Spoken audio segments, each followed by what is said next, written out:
you all. We're reconvened back in session.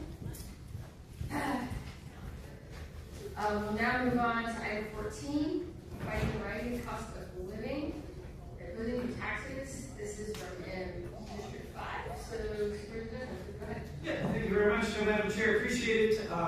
San Diego County residents are facing attacks on all fronts in the form of tax increases, new fees, and now the rising cost of living. State and local policy has driven up the cost of electricity, water, housing, and notably taxes year after year. When I started as a supervisor, the county budget was about $6.2 billion. Last year, we approved $8.6 billion budget, a $2.4 billion increase over 7 years, an average of about $340 million a year. But we keep spending and spending. As we face a shortfall, we should not be looking for more taxes. We should go back to the basics, tighten our belts, and live within our means. Meanwhile, a $300 million doomsday scenario number keeps being thrown out that the county is going to be facing this massive federal funding loss. I'd like to remind folks that $300 million number is a worst case scenario, and that reality, the changes by the federal government could be as low as $43 million, something that we can surely absorb in our $8.6 billion budget. But the county, in my opinion, doesn't have a revenue problem. We need to tighten our belt and focus our priorities on core functions. In 2024, I brought forward a board letter to get back to basics and focus on our core priorities, roads, infrastructure, and public safety. The goal is to reduce costs and ensure we prioritize the services that our constituents rely on. The board letter failed, but we need to look for ways to run effectively and efficiently. We shouldn't pursue higher taxes when families are just now trying to just make ends meet. There are proposals floated recently that would change state law to allow for higher fees for the transfer of property and also allow for new local payroll taxes. All of this is being proposed at a time when the county is passing record-breaking budgets year after year. The biggest point I want to make here is that we can and we should live within our means. We have more than enough to cover shortfalls and supply the county residents with what they need. We don't have a revenue problem, we have a spending problem. So let's do what every family needs to do across the region. When times get tight, we go back to basics, cut back, and live within our means. Therefore, I'd like to make a motion to approve today's item to oppose any new or unnecessary taxes for San Diego County. Okay, thank you very much. So we'll go to public comment. Thank you, Chair Losser-Reimer. We have 15 requests to speak on this item, 5 in person and 10 requesting to speak by phone. Also note for the record that we received 2 e-comments, 1 in support and 1 neutral. For any individuals that requested to speak on item 14 by phone, please dial into the conference line using the instructions that were provided to you. We'll begin with the speakers. As during this call, please come forward and stand on the arrows and still it is your turn to speak at the podium. You will have 1 minute to address the board since there are 10 or more speakers on this item. And I'll ask you to please begin by stating your name for the audio record. I'd like to call forward the first 3 individuals: Cesar Javier, Marissa Bell, and Aline Bratton.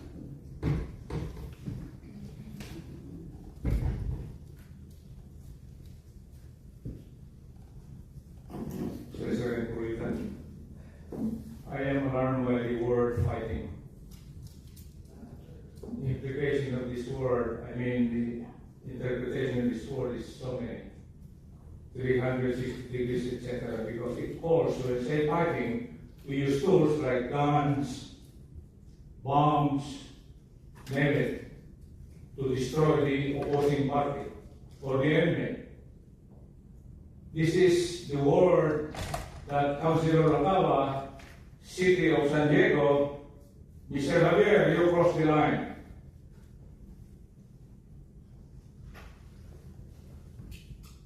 Stopping the rise of cost of living is a moral decision, sir. And we support this. Cost of living also means to me that we should help solve the Tijuana River pollution control issue. Thank you. Thank you, Sir Desmond.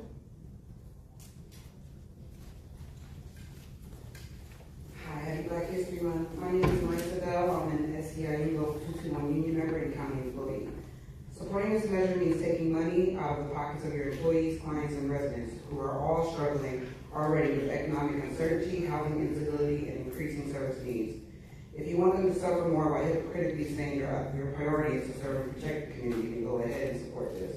But we vehemently urge you to vote no on this item and show the true leadership we elected you to display by instead supporting responsible revenue solutions that actually protect workers, addresses the rising cost of living, and continues to meet the needs of our communities. Working families shouldn't pay the price for billionaire tax breaks. It's time for corporations to start paying their fair share and stop riding on the backs of us workers and county residents, and for your conservative constituents to stop filling their pockets with our blood, sweat, tears, dreams, and money. Thank you. Thank you. The next speaker is coming forward. I'll invite any speakers in person, allegedly Audra and Mark. Hi, Ellen Bratton, SEIU member and 26-year county employee. I urge this board to reject this proposal 14 and let the voters decide what's best for our county.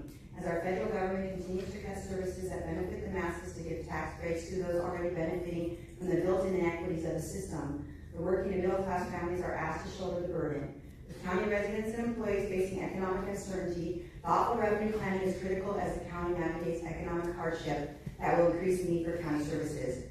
Our employees and community are demanding leadership that values cooperation, transparency, equity, to identify fair revenue options that prioritize investments in housing, public health, and community services. Federal tax breaks to the rich have already forced San Diego County to make harsh decisions and face major funding losses. County leadership needs to protect the services we provide. It's not only sensible to ask those who have benefited the most to protect the essential services, it's a moral obligation of this board to put the majority of residents over those who already benefit from the system. Thank you.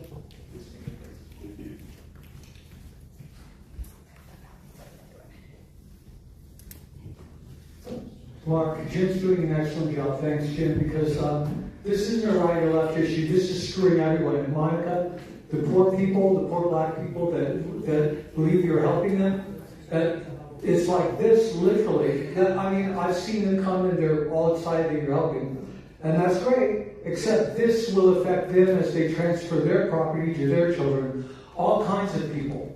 All the poor people, all the middle class. This will affect inheritance tax. This will affect, and property tax. Jim states his two objectives right here. First, he states in the overview that we're collecting more property taxes than ever before, increasing every year. And here's his two objectives. Direct the Chief Administrative Officer to include the board's legislative program of opposition to legislation that will change state law, that would increase the current documentary tax flow 55 cents for every $500. It's now $100 for $1 million house.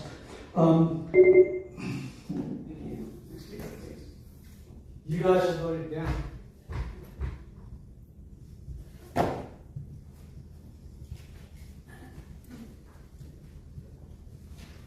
Of course, this isn't going to pass because we have a bunch of socialist communists on the board that are going to be like, this is helping people, billionaires have homes. Yeah, but other people do too, and they want to transfer it to their family, and they can't do it because it's going to basically make them give the home to you guys or the government just in general. And I mean, it's interesting too because you're saying that you want to fight the rising cost of living, but yet you guys always, every time we are here at these meetings, raise the cost of living for your constituents. And you act like it's a better thing for them. So on the surface, this looks good. I do think that this shouldn't be happening, that they are taxing the way that they are. But at the same time, you guys are hypocrites because you do this on a regular basis and you always need a scapegoat to, blame as far as like why it's rising in cost. And again, it's not just billionaires who have homes. There's people that do and they want to transfer it to their family. Okay, we'll have here the individuals that requested to speak by phone. We'll start with our first caller.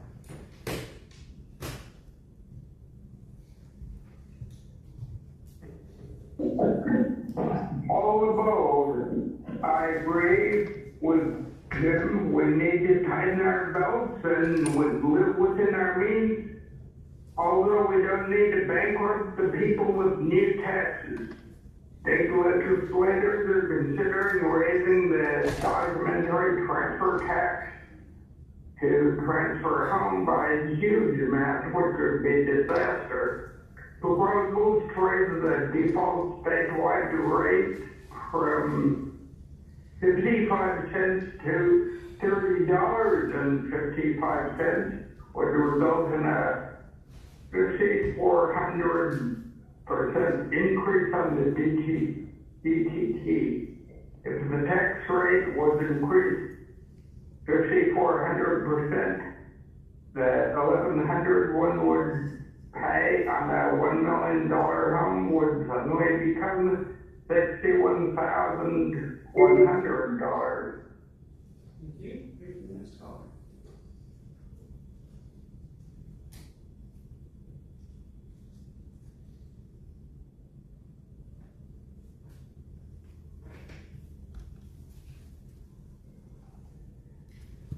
Next caller is Consuelo. Your device might be muted. Yes, it was muted. Thank you. Okay. Consuelo here. So most people here don't understand the details, and the devil is in the details. Transfer taxes, payroll adjustments, documentary fees, they're buried in the fine hidden print.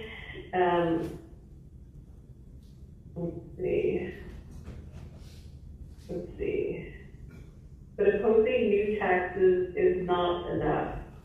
To truly address the rise in cost of living, we need to challenge a system that treats people as revenue instead of human beings. So the people pay attention, read the details, understand what's really happening. People are drowning, and that is not sustainable. But you pay more when you don't pay attention. So, yeah, I just would like to encourage the people of our county to do so. Thank you. Here's the next caller.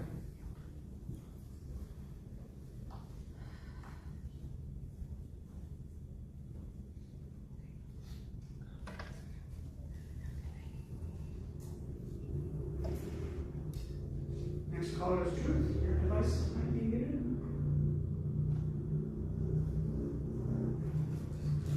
Hey, it's true. Ironically, progressive public tax crazy policies hypocritically harm the most vulnerable working families. Everybody knows there's never been a tax problem, but a spending problem at both the state and county level. And for those who live in the city of San Diego, at the city level too. Many of them are delinquent on their own property taxes on a condo. Ironically, near the trash bin, wants to hike up everyone else's property taxes. It's a quid pro quo with SEIOU, who funded the political campaigns of Terra Monica and Mello. That's all they care about is money. If the county would just stop catering to the union grifters, there'd be millions and millions of tax dollars unlocked.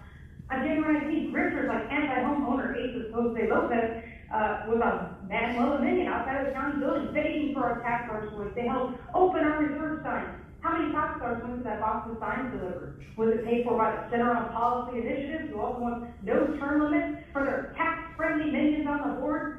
Jim, the time to tighten the belt was the day Dad Dreamer paid for Terry's waiting in office, and when Donnie Mason became chair and ruined this county for 5 years. Yeah, here's the next caller.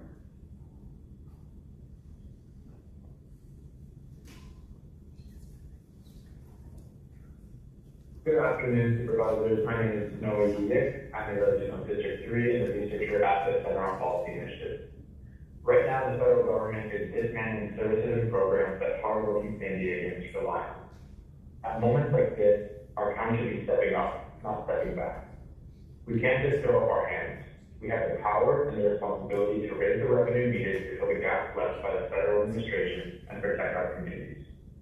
When we ask large corporations and wealthiest to pay their fair share, we can do more than just survive.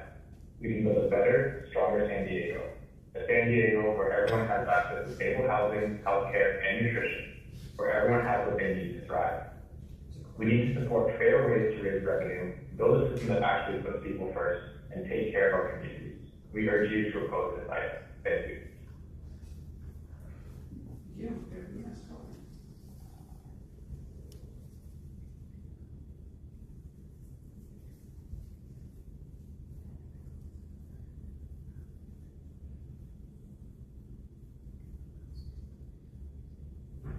Next Scholars, Gambler, Hermes, your device might be muted.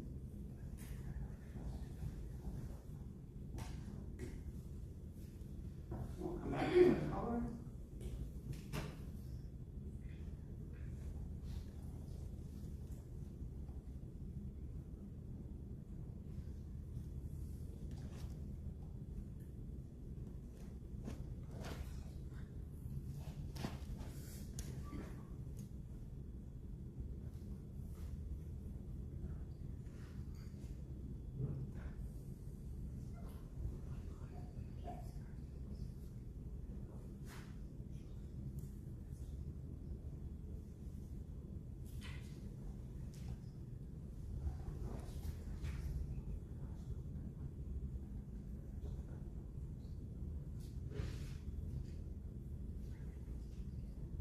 Hi, my name is Rudy Hernandez. I'm a county employee and NCIU 221 member, so I'm here to speak in opposition of item 14. At the city level, I recently saw failure by 3 representatives to tax people and corporations with excess property to generate more revenue. And here, a general review of the Federal Elections Committee filings from 2005 actually shows corporations kind of like Ape Parking and other real estate development companies and other CEOs are the ones that are actually bankrolling Jim Desmond's congressional campaign that's upcoming. So this is really just to show that corporations and the wealthy are the largest beneficiaries for both 14 and not actual workers.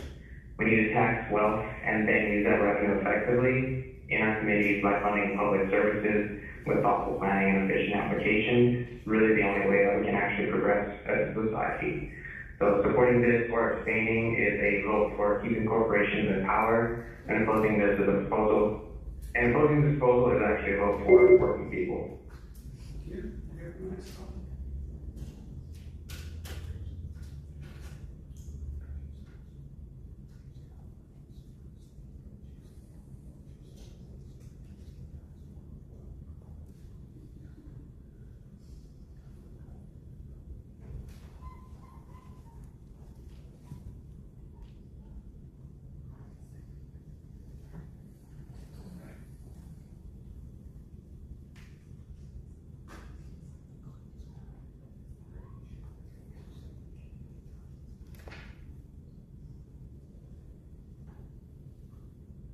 Hi, my name is Carissa, and I'm speaking today to oppose item 14.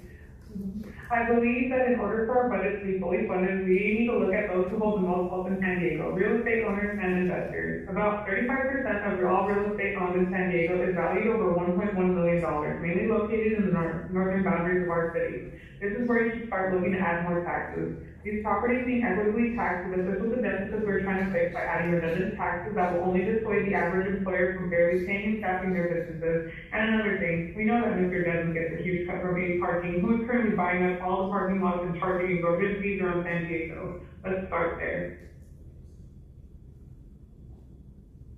Thank you. We'll get to the next caller.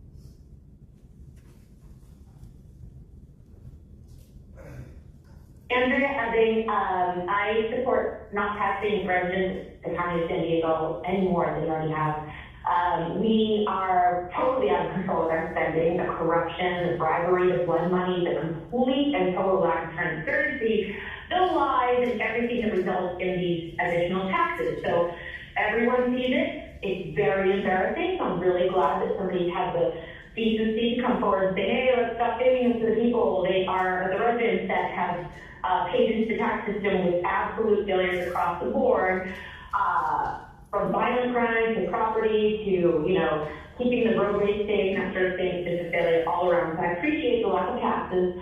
I would support this. And I would say that maybe it's kind of, we should take a step beyond just taxing the rich. Let's tax the multi-million-dollar contracts. If we are going to award multi-million-dollar contracts to, let's say, like one individual to developer to redo 101 Ash.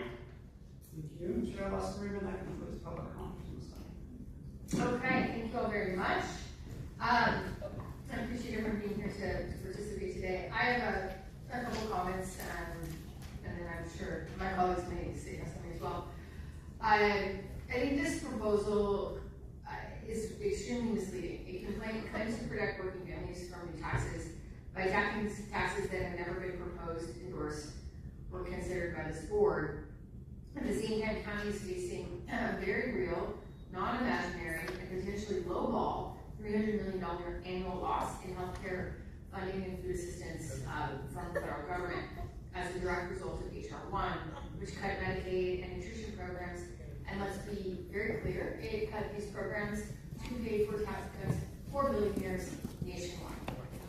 So billionaires and large corporations have received massive tax cuts, and those who have been left in the bag are people who are Medicaid, people who receive food assistance, kids who need support in order to be able to learn to read and go to school.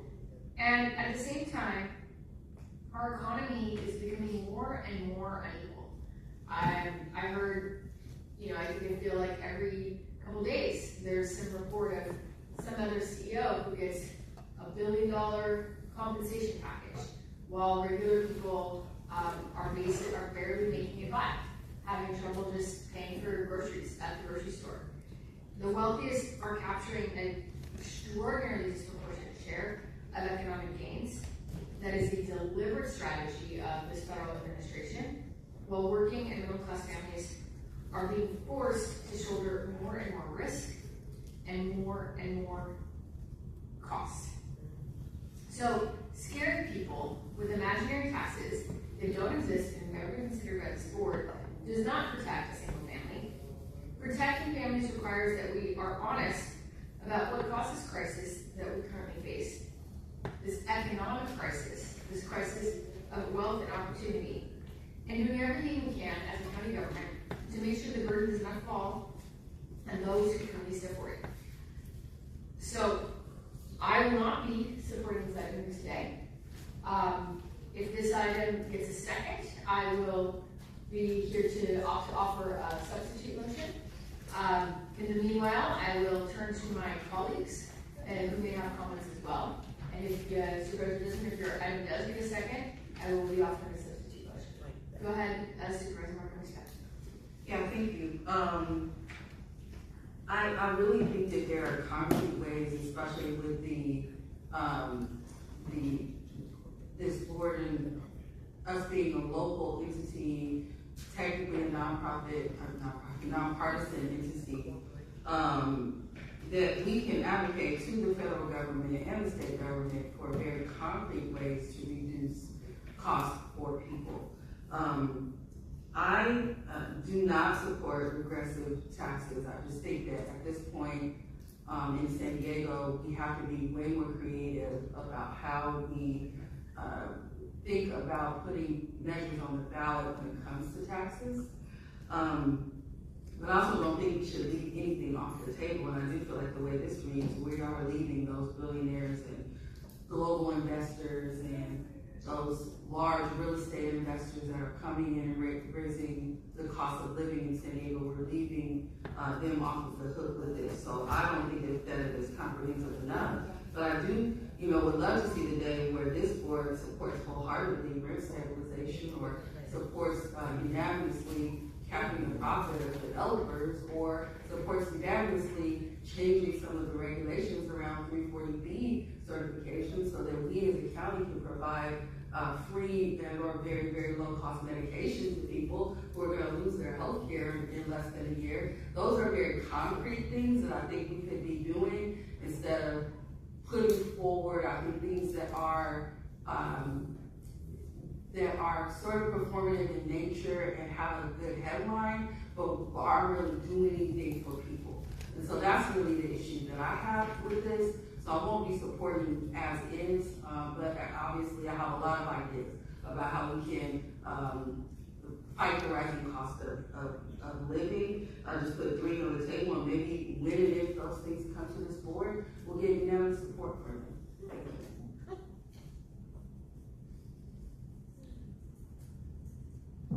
Thank you, Madam Chair. I want to align myself with what's been said. I think that now more than ever, especially people across the county, but especially in District 1, we have the highest rate of people who are overburdened by having to pay more than half of their income to keep a roof over their head. People struggling to put food on the table. People having to work 2 to 3 jobs just to make ends meet, and the cost of living continues to rise. And those who are most vulnerable are being absolutely targeted by the Trump administration, who is cutting programs and services for the lowest income, the most vulnerable that need access to health care, all while continuing to give tax breaks for the ultra rich. I've said this before, Reaganomics is a myth. We will never see this trickle down economics effect. And I think that we should consider all options and put them on the table as far as figuring out how we can have a progressive tax that actually does bring revenue to our county, because the counties are being asked to bear the brunt of all of the cuts through HR 1 that are from the Trump administration. Now here locally, I really like some of the suggestions that the Vice Chair has made. I just want to also uplift that Supervisor Anderson and myself are looking at other options through the Fiscal Accountability and Transparency Subcommittee. But as is, this proposal I would not support. I'm interested in hearing what the chair has in mind to amend it if that's the direction we take. I don't see a second at this time. So, okay.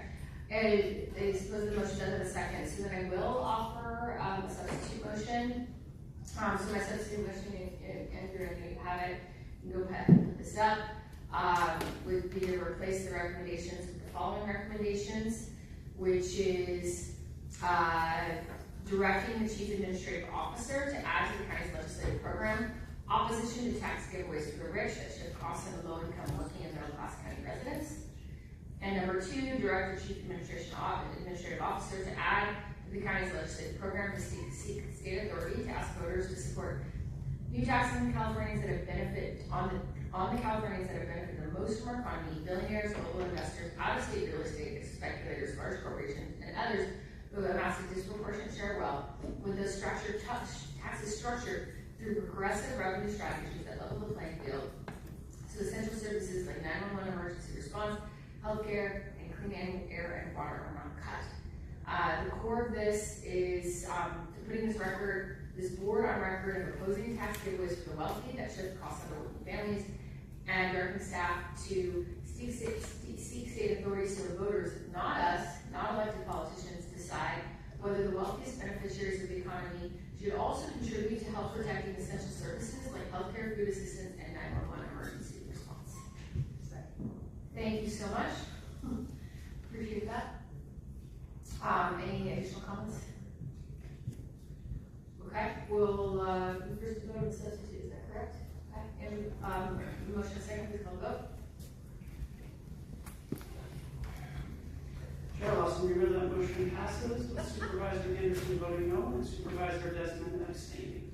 Madam Chair, just please. Point of order. I know you go over your rules of proceedings for this board.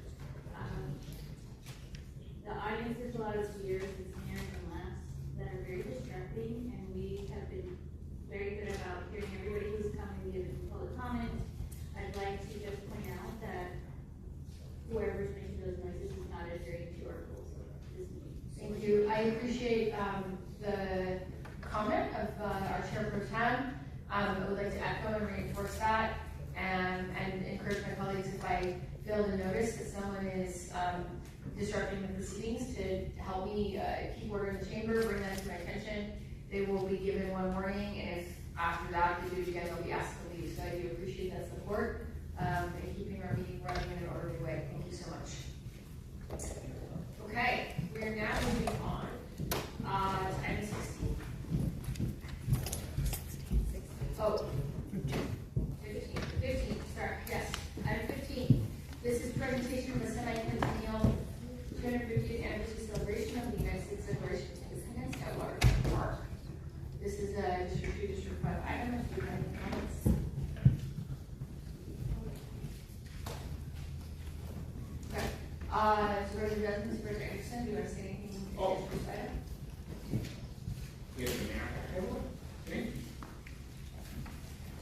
This coming 4th of July marks the 250th anniversary of the signing of the Declaration of Independence, one of the most impactful moments in our nation's history.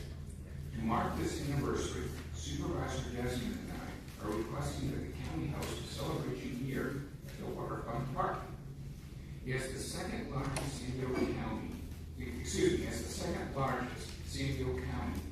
in California, the second largest county in California, home to the largest concentration of veterans and military personnel in the world, the county is uniquely positioned to serve as a regional leader in commemorating this historic milestone. By being centrally located, having ease of access to public transportation, and adjacent to the already established 4th of July activities like the Big Bay Boom, Waterfront Park is also uniquely positioned to host such an event. This celebration will be open to the public. It will be enhanced by participation of vendors, who we hope will also offset some of the cost of this event. Since this is there's a good chance that this might be the last fireworks show here today, we'd like to try to do some projection mapping display that would use the County Administration Center as a canvas for the new lighting spectacle. Finally, this board lever is about forgetting our differences, providing an opportunity for our community to come together and celebrate our shared future. And I didn't know if my co-author would like to share his thoughts. Yeah, we got a couple comments. Thank you, Supervisor Anderson, for including me in this effort to celebrate our nation's 250th anniversary. We can expect massive celebrations, hopefully, this 4th of July to celebrate this momentous occasion. I believe the county should be a local leader in these celebrations. We have a wonderful waterfront park just outside the building, providing a wonderful view of downtown in our day. I think we should offer it up to our residents, utilizing the 4th and work with the local partners to truly make this a memorable 4th of July. I'm looking forward to what can be done at one of the best 4th of Julys of our lifetime. I can't wait for the countless celebrations across our county and community. And together, I think we can put together a great event, public event, and celebrate 250 years of the United States of America. Thank you. Madam Chair, I neglected. I think we all should have a pad of letters. But Louisville Association, the San Diego Regional Chamber of Commerce, the Ballpark District Community Partnership, East Village Association, the San Diego Port Authority, Downtown Partnership, Maritime Museum of San Diego, and the San Diego Tourism Authority all sent letters of support. They see this as a huge opportunity. Okay, thank you so much to our two co-authors. Now I'll turn it over to public comment. Thank you, Chair Lawson-Reamer. We have 10 requests to speak on this item. 4 in person and 6 requesting to speak by phone. Also note for the record that we received 1 e-comment in support. For any individuals that requested to speak on item 15 by phone, please dial into the conference line using the instructions that were provided to you. We'll begin with the in-person speakers as today's call. Please come forward and stand on the arrows until it is your turn to speak at the podium. Because there are 10 or more speakers on the side, you'll have 1 minute to address the board, and I'll ask you to begin by stating your name for the audio record. I'd like to invite forward speakers. I'd like to invite forward Leslie Audra, Cesar Javier, Eileen Bratton, and Mark.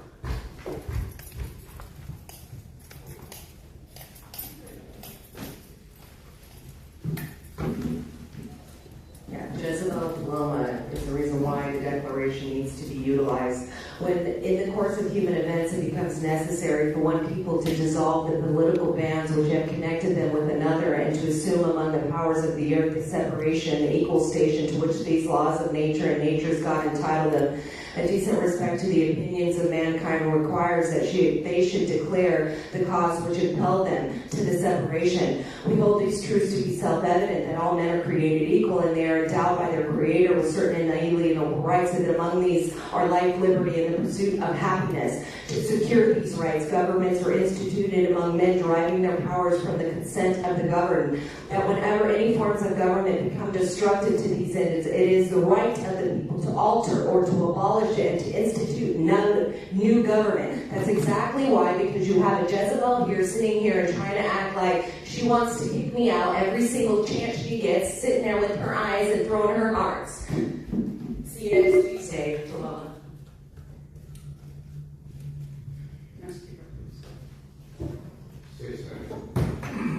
And we will be restless to defend and protect our Constitution. God help our fingers. My God, this is wrong. You want to celebrate the Declaration of Independence in a beautiful, serene site? What is now the value of that celebration if it is not meaningfully anchored? Our independence from sick and dying victims of a Juana River Pollution Control District. God, let's bring the venue in the front line so that San Diegans would know the meaning of these declarations of independence. Mom Steve, let's think together. Mom River, let's think together, and all of us, public servants. Thank you.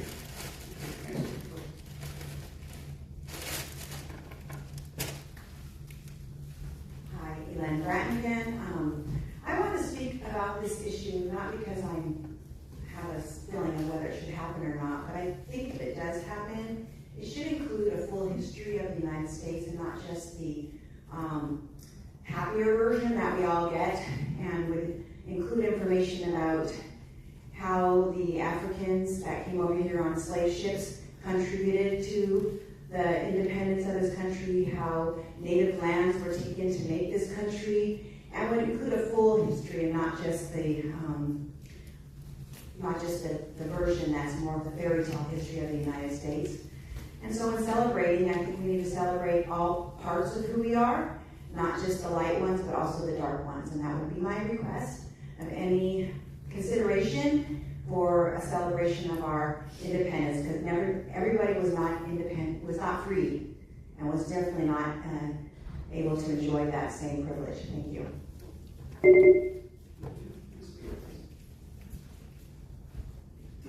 Mark, we're not in America anymore, and you notice what the Democrats just did. I'm not right or left, but instead of, like Jim did wanting new taxes, I talked about how poor people wouldn't be able to leave their property to their children without $1,100 tax on their inheritance, on their houses they might leave to a child. They didn't do anything to say, one child, this won't happen to families with one or two houses, leaving property to their kids. No, they just said, we're just going to tax the rich more. It's such a bullshit solution. People need to, I've got 25 seconds. This, 6 minutes, 40 seconds, 25 minutes will tell you what a scam our monetary system is. This is not America. It didn't exist before 1913. The rich now are making, instead of 26 times as much like they did in 1980, they're making 400 billion, what is that? Who knows? Look at these video files. I'm out of time.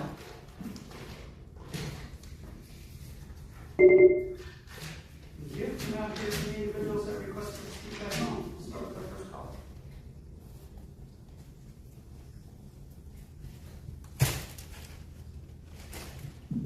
Party looks good. Now, only everyone would follow the Declaration, the Constitution, and the law. There are too many government persons and agencies who seem to think the rules, even their own rules, don't apply to them. From the county on up, we hear this. The city drumbeat these days. Cities too.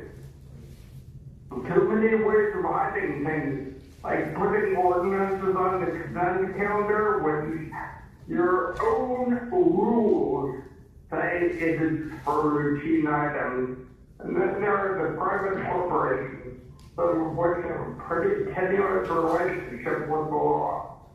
Good luck celebrating a united country and county rather than the patchwork of competing interests and people who can make compromises across aisles for one not to. Thanks. For Thank you. We'll hear from the next caller.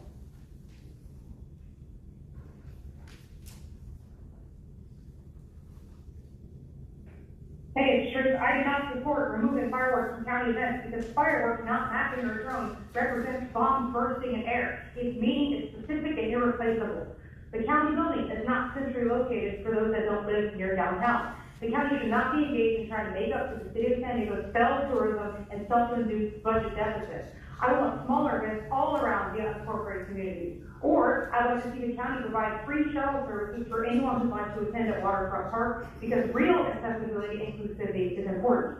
I encourage reenactments of key moments such as the signing of the Declaration.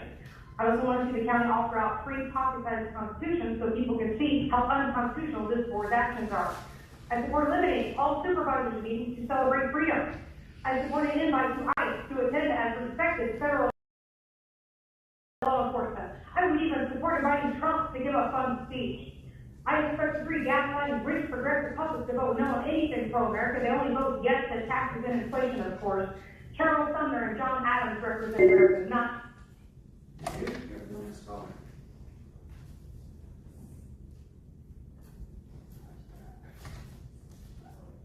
Okay, so yes, the county does continue to collect record revenues while the people are told again and again to sacrifice more, tighten more, and give more, even though they're already stretched thin. Okay, so I have to ask, independence from what exactly? Did we really break from the British crown?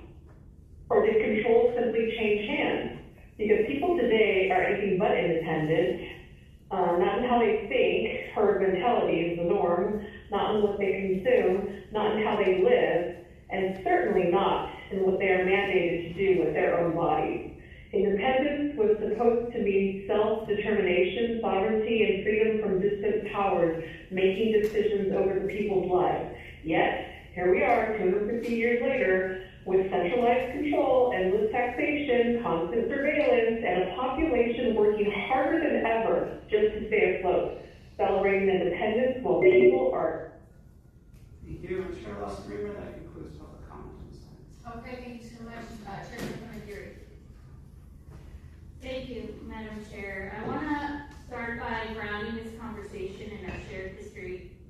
America was built by immigrants, people who worked the fields, served in uniform, healed communities, taught our children, and opened small businesses that still power our economy today. It was also built on the backs of enslaved people who were beaten and brutalized for hundreds of years. The violent dispossession and genocide of indigenous people, and systems of incarceration that have too often enforced inequality instead of justice. This history matters, especially right now. Across the country, we're seeing attempts to whitewash our past, replace the hard truths with feel-good myths, undermine the rule of law, and deviate from the core freedom and protections guaranteed by the founding fathers through the Bill of Rights. A system where the current federal administration is detaining people without due process, often for months in subhuman conditions, immigrants and citizens alike, and engaging in state-sanctioned violence that has resulted in the deaths of over 32 people, including American citizens. If we're going to mark a national milestone, we have a responsibility to tell the truth about who built this country and why those lessons still matter, not just for history's sake, but for the decisions we make today.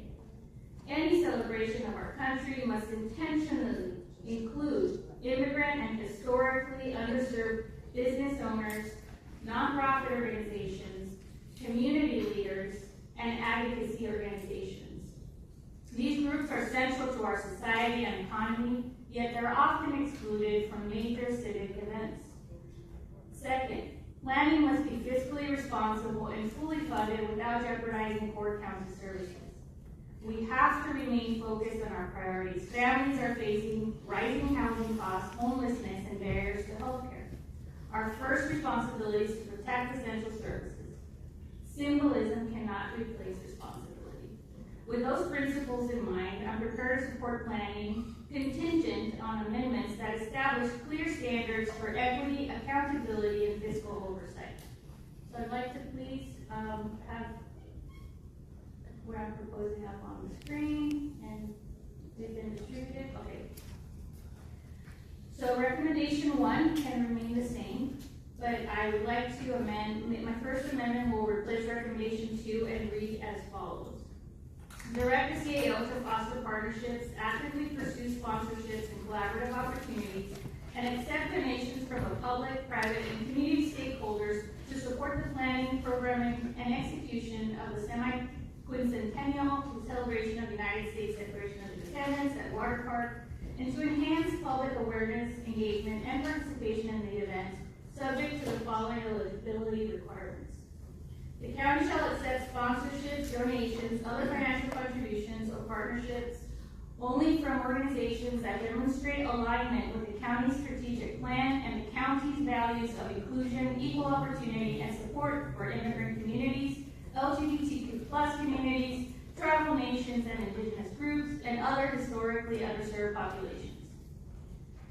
B, an organization may demonstrate alignment with the values of subsection A through one or more of the following as determined by the CAO. Publicly stated policies, programs, or commitments supporting immigrants, refugees, or mixed status families, tribal nations, and indigenous groups and or LGBTQ+ communities. Workforce, community, or philanthropic initiatives that advance inclusion, equity, or access to opportunity for historically underserved populations. Partnerships, grants, or investments supporting organizations or communities aligned with the county's equity and inclusion goals, or other comparable actions or commitments consistent with the purpose and values highlighted in the county's strategic plan. All organizations shall self-certify in a form approved by the CAO that they meet the eligibility criteria set forth in this section. Notwithstanding an organization's self-certification or demonstrated alignment, the CAO retains discretion to decline any sponsorship, donation, financial contribution, or partnership that is inconsistent with the purpose, intent, or values of the celebration. My second amendment will include the following language.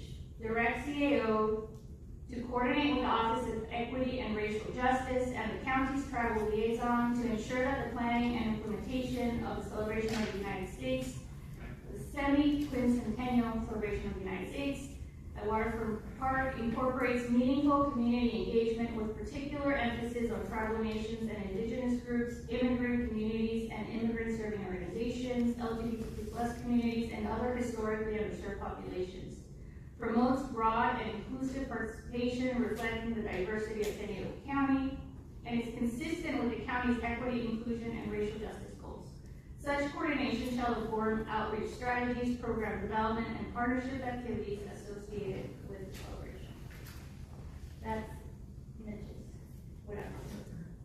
Thanks. Thank you. Vice Chair. Thank you so much, and thank you for the copy. I'm happy to second this. I want to just share my thoughts about the item in celebration, especially as a daughter of the Vietnam vet.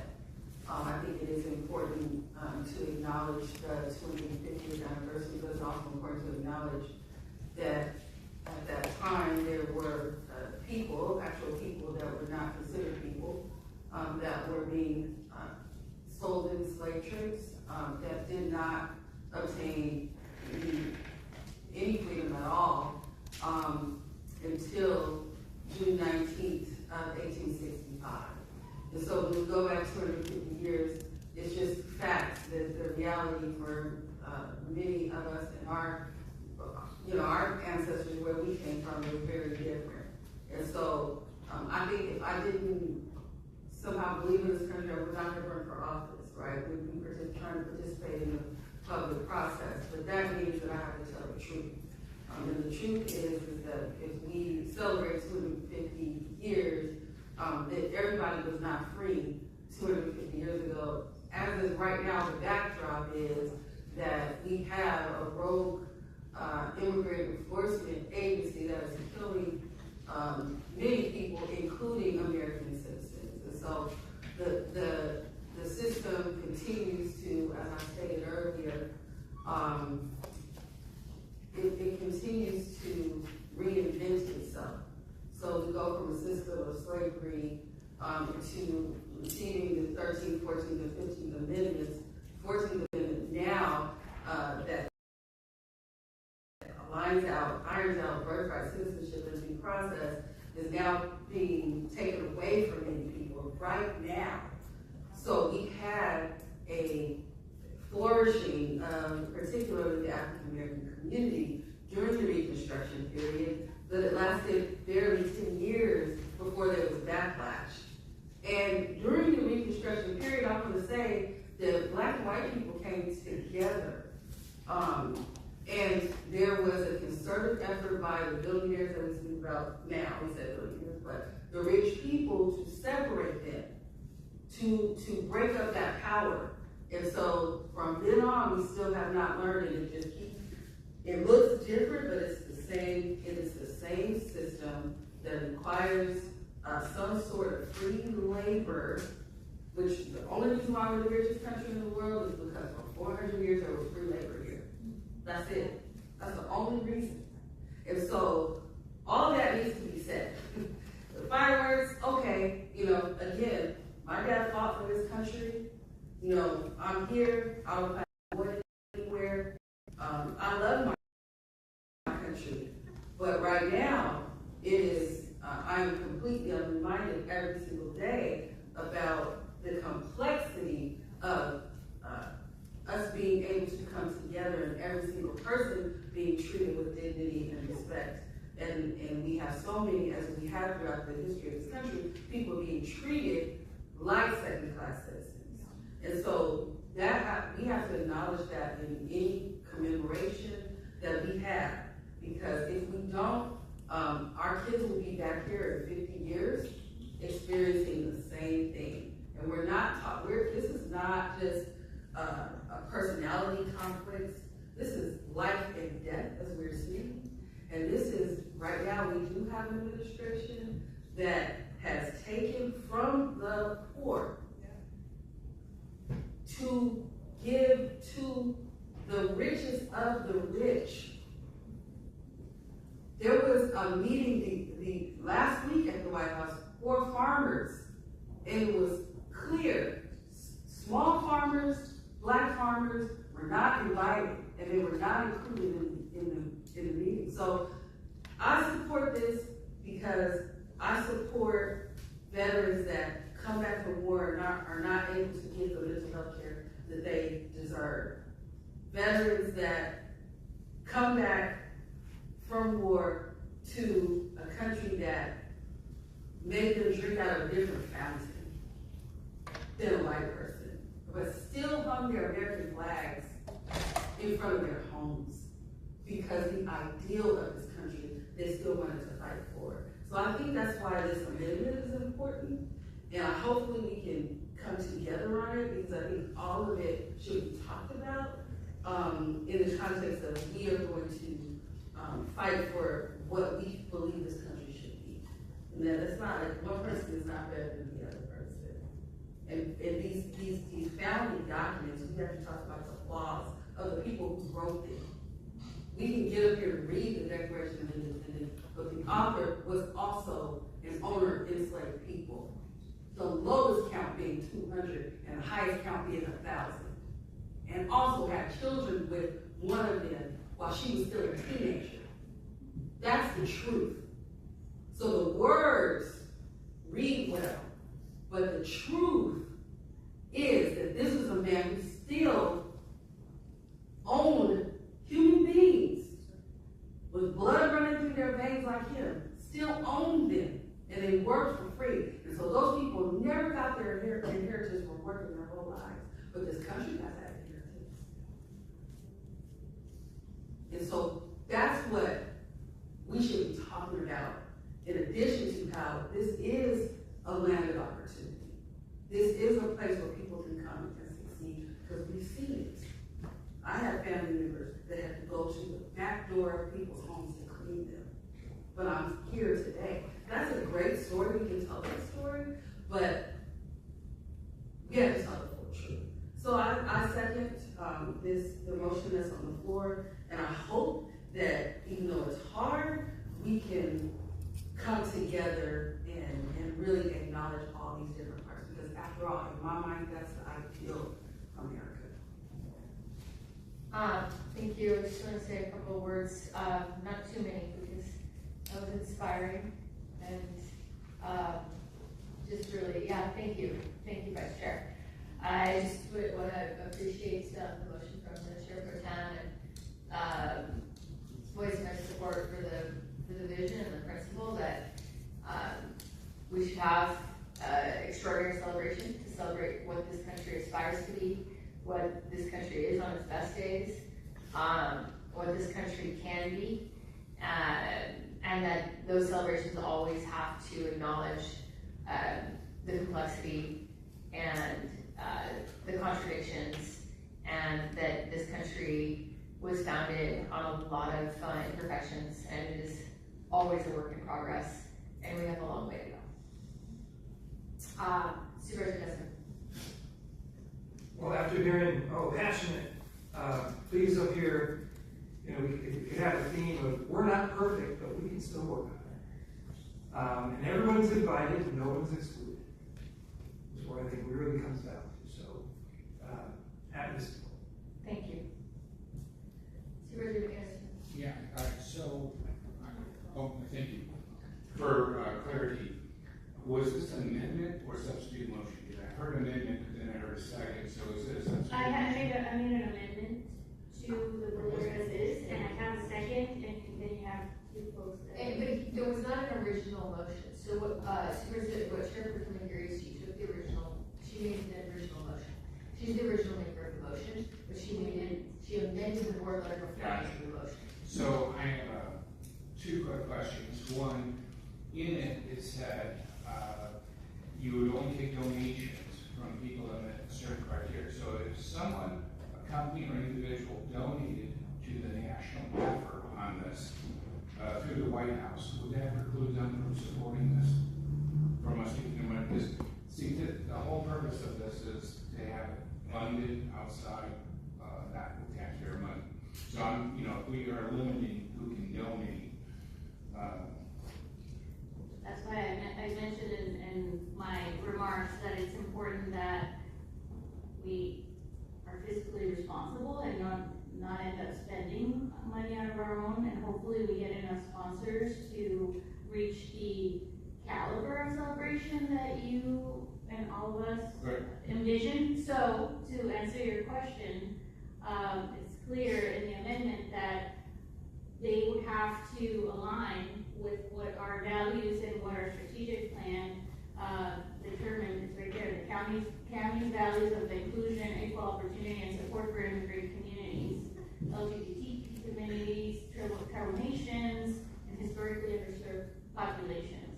So I can't speak to when it's coming from the White House or who has donated through the White House, but if it's in direct contradiction with any of these values, then I would say that it's very clear that we are directing the CAO to have the ability to make that determination.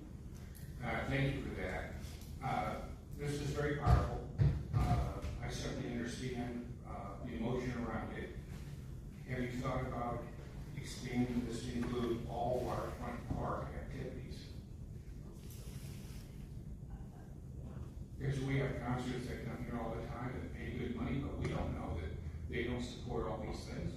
And that, we're taking, according to this, we're taking blood money. Can I just ask a process question? I mean, I want to make sure we're not engaging in a discussion. So like, would we be even able to consider a proposal to have restrictions on, broader restrictions on waterfront park activities today? Because that was an I didn't propose it. Okay. I asked the question. Okay, I just want to make sure we're not going to run stride.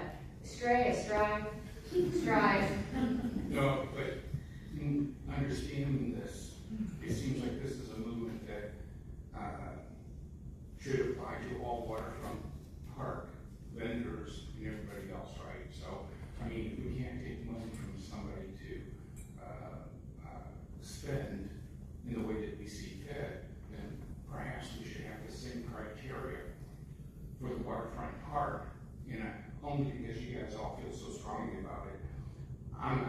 as an amendment, I can support this. I think that it is more divisive than helpful. I agree with what you all said, but I won't be supporting it. I wanted a celebration where we could look at what we have in common. I'm not saying it shouldn't be truthful, but you're saying that I can't accept money to tell my story because I don't like the person that gave me the money. You know what? I represent everybody in the district, not just the people that voted for me, and not just the people that I agree with. So, because that's how I run my district and how I got elected, I can't support this. But I appreciate that you've done you've done your own motion. Thank you.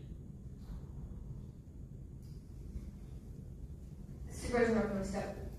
Just as a seconder of the motion, I would, for me, it's important for me to draw distinctions here. Of course, yes, this is, history can be emotional, but there's nothing wrong with having that emotion and tying it to the facts, which is, I think, what is happening here. One, and number two, this is something that the county board members are bringing forward, which is completely different from any kind of private party or anything that anyone wants to have at the waterfront. And it's the symbolism and the celebration of this country. The only thing we're saying is it just needs to include the full breadth and history of this country. That is it. And so, and people who want to participate should also be on the same page with that. I think that's the distinction here for me. Well, can I add to his comments? I want to call on folks in order, so Supervisor Desmond and then you guys. Thank you, Madam Chair. I appreciate Supervisor Anderson pointing that out, and even though you and I brought this forward, probably we voted against it. We should not be excluding people that have different thoughts or different ideas. We're all Americans. We should all, even though we think somebody's absolutely disgustingly wrong, we're all Americans. We celebrate this country, but it gives us the opportunity to have those different thoughts or different ideas. And like I said, we're not perfect, but I don't think we should be excluding any group. We should invite everybody, and anybody can contribute. So eliminating or saying unless you adhere to all of the things we agree on, and when you don't, you can't participate or work. So I'm not going to support it. Thanks. Thank you, Madam Chair. I think we're conflating exclusion with inclusion. To say that being more inclusive is exclusionary is precisely why we need to be more inclusive. So I will say that we're living in a time where we're seeing corporations fund the detention and abuse of humans, whether they're immigrants or citizens, simply because of the color of their skin. No, it's okay. And you have your turn. So I'll just say that this is an effort to be more inclusive and to make sure that whoever's supporting this event specifically aligns themselves with the values of this county and what we stand for today. So I appreciate both of your comments, but we're going to move forward with Okay, we have a motion on the floor and a second. Please vote. Chair Lawson, remember that motion passes with Supervisor Anderson and Supervisor Desmond voting no, all other supervisors being present and voting aye. Okay, thank you all so much. Moving on next. Okay.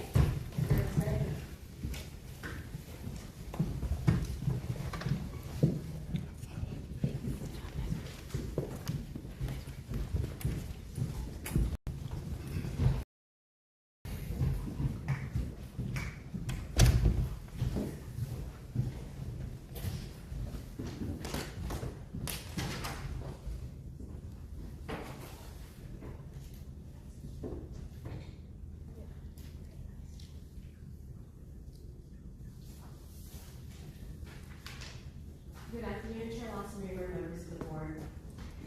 For item 16, we're here to discuss the county's required contributions to the retirement fund in the coming fiscal year 26-27. California Government Code requires the Board of Supervisors to adjust the county's retirement contribution rates annually for both employer and employees based on the recommendations of the Board of Retirement of the San Diego County Employees Retirement Association, which we call SDSERA. Recommended contribution rates for the upcoming fiscal year 26-27 were calculated by SDSERA's actuary receivable group and were approved by the Retirement Board at their meeting on November 20th of last year. For a more detailed look, I'll introduce Nicole Temple from the Office of Financial Planning. Thank you. Here's an update of key metrics on retirements. Based on SDSERA's annual valuation of the retirement fund. The annual valuation provides the basis for the county's required retirement contributions. As shown in the top table, since last year, the retirement fund's percent funded has grown and its unfunded liability has decreased. This is good news for the health of the retirement fund overall.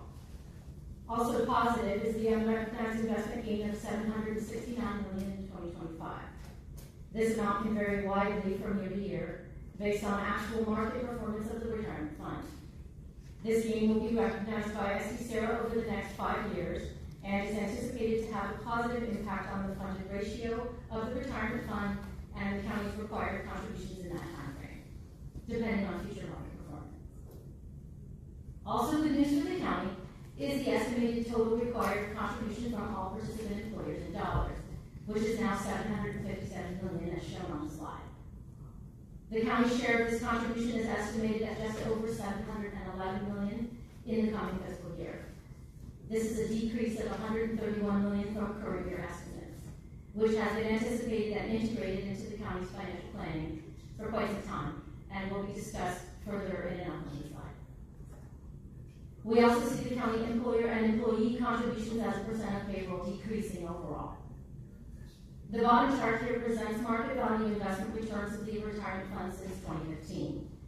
The SDSERA board assumes a rate of return of 6.5% on their investments annually. As of December 31st of this fiscal year, market earnings were 7.2%. This chart demonstrates how investment returns can change from year to year. The fund's average return over the past 10 years is 7.1% and 9% over the past 5 years. The next slide looks at projected impact on the county's retirement costs. The bars on this chart show actual and the most recent projections of retirement costs through 2044, including debt service payments. For comparison, the dark blue line shows the prior year's projections. Total employer costs are projected to peak in the current fiscal year 25-26 at $977 million, which includes $896 million estimated by SDSERA that's required, as shown on the last slide, plus an annual payment of $81 million on the county's existing pension obligation bonds. Actual amounts will be known at fiscal year end. Projected costs in this chart were developed by the county's actuary based on SDSERA's most current 2025 valuation, and future results depend on the retirement fund's actual investment earnings and other performance. This chart shows a step down in the estimated contribution in the coming fiscal year. Looking at year-over-year change, this may look significant, but it's important to remember retirement costs are integrated over a long-term horizon, which we'll turn to in the next slide. In 2004, SDSERA adopted a policy to amortize their unfunded liability, that is, to spread the costs over 20 years, with the goals to allocate these costs equitably over time and to level out payments for the county moving forward. Since then, SDSERA looks long-term at amortization of unfunded liability as part of the annual valuation. The drop in employer contribution in the coming year largely reflects the final payoff of the initial amortization from 2004, which was a substantial $1.2 billion, as it included the outstanding balance at that time from the implementation of Tier A and the county's issuance of pension obligation bonds.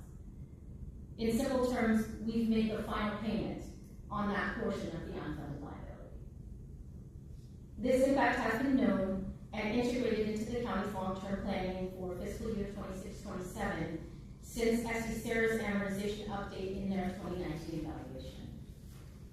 SDSERA's amortization policy is intended to keep the county's contribution level as a percent of payroll and anticipates changes when amounts are fully amortized. SDSERA's 20-year policy both minimizes year-over-year volatility and allows the county finance team to plan far ahead to ensure appropriate capacity to fund salaries and benefits for employees. Projected retirement costs are considered in the county budget planning as we'll look at it. The county annually receives projections from our actuary of retirement contributions over a 15-year horizon. These projections are based on SDSARA's most current year evaluation, including scheduled amortization of unfunded liabilities. Thanks to the actuarial analysis and SDSARA's policies, the county's fiscal team has a long-term view of changes in retirement contributions. These can be integrated into the county's budget development and financial planning from the earliest stages. Retirement contributions are a significant part of the county's costs for employee salaries and benefits.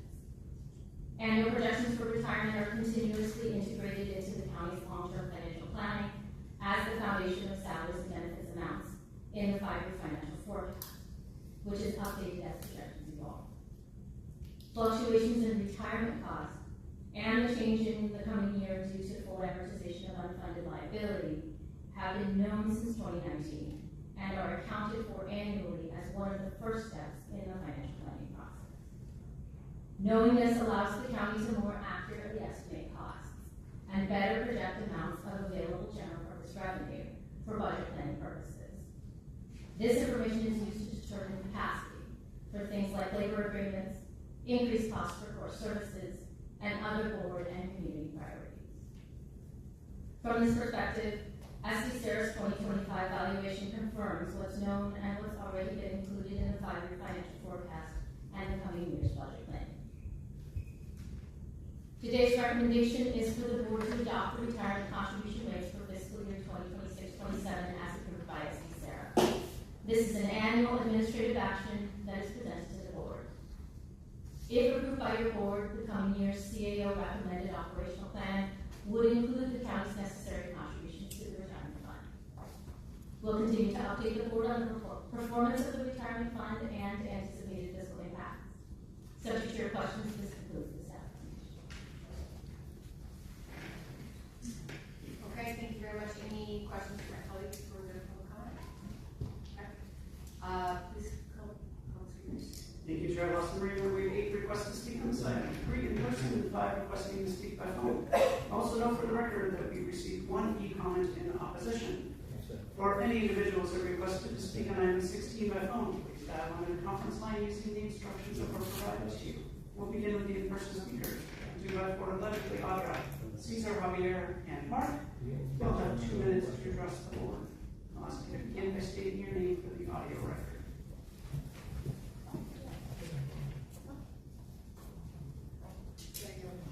Mark, people need to see this video on YouTube. It's going to talk about what happens to the pension funds. The majority of these, of the retirement contributions go to the, toward funding-based pension benefit. This will tell you what happens to that. People need to see this video from 3.5 hours. Watch it for about 20 minutes.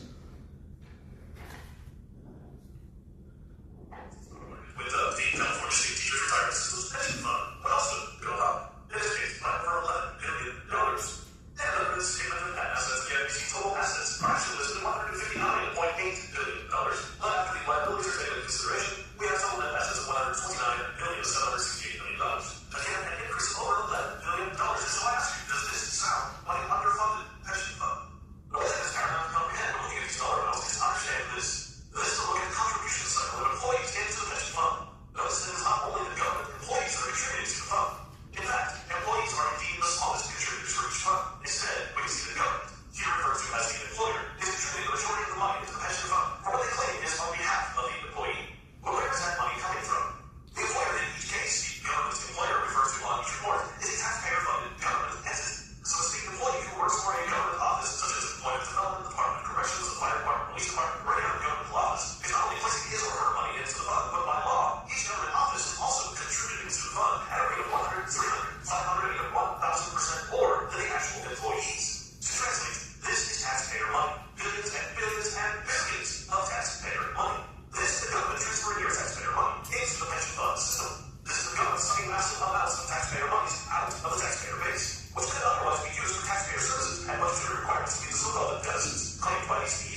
Talk about indentured servitude. You guys are funny. Corporations robbing from Peter to pay Paul. That's you guys, and you used your blood money to do it. People working really hard, thinking that I'm going to get this retirement. All you guys make money off of it. Good that you can get tax breaks for it and different things like that, right? I mean, at least you guys are benefiting from it. All while you're going to virtue signal, so you're like, we're going to make sure you have your retirement. You're going to work really hard, and eventually you'll get it if we don't lose it. But it's also good to know that corporations like this who do fund abuse of people, actually it's us as well, we're corporations, we're traded on the stock market as well. But you guys are the biggest hypocrites. You think that inclusion is like excluding people. It's good to know we're redefining words as well. But yeah, this is just sad because you guys sit up here and you act like you're benefiting people from what you're doing. And all you care about is money. I mean, you sat there for I don't know how long and we're bitching and complaining and trying to figure out who's going to get that $313,000 to what bucket it's going to go to, and not really going to help a lot of people, but it's new money we found. Yeah, it's just it's interesting being able to see clearly and see through what you guys do, and you know how you get visceral if somebody reads the Declaration of Independence, right? Because God forbid somebody abolish you guys, right? Does that mean that you guys wouldn't be able to make your money off people suffering? And then say, we're going to stop people from suffering because it's these corporations that are doing it, these billionaires. Oh, you guys sit up there and make hundreds of thousands of dollars. Yeah, Monica, why don't you sit, go ahead and speak. Say it into the mic, no? Right? I mean, I face you head on. You always got to face the serpents. You know what I mean? But you guys sit there and you look down and you can't even look anybody in the eye, but you'll talk shit all day long. Yeah, right. Better watch out, better be careful. Next speaker, please.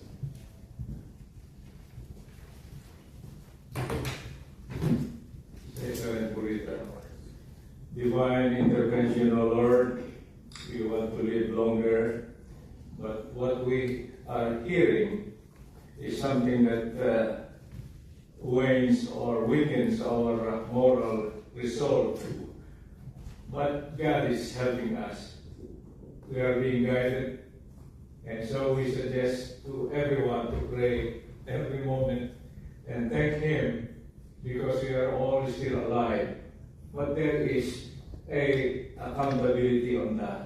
We have to reciprocate that gift by working hard together and come up a solution that is adequate, not necessarily efficient.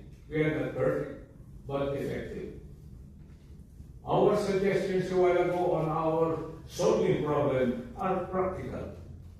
Ma'am Ringer, like our problem in our community.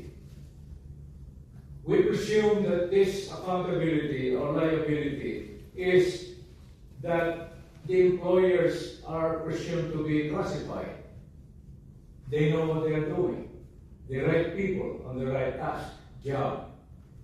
And we support this to ensure that they have those benefits, working so hard. Not just smiling like Mayor Gloria, the owner of Air Pollution Control District. My God, my God. Everything is now under control. Clean air, clean water, clean food, clean and safe community. But what are they doing as an employer elected by the people? That's the lesson. We come here not to change our ideology. We protect our Constitution. When we took oath again and again. And now we could say we celebrate because it's ongoing. Thank you. Thank you. We'll now hear from the individuals that requested to speak by phone. We'll start with our first caller.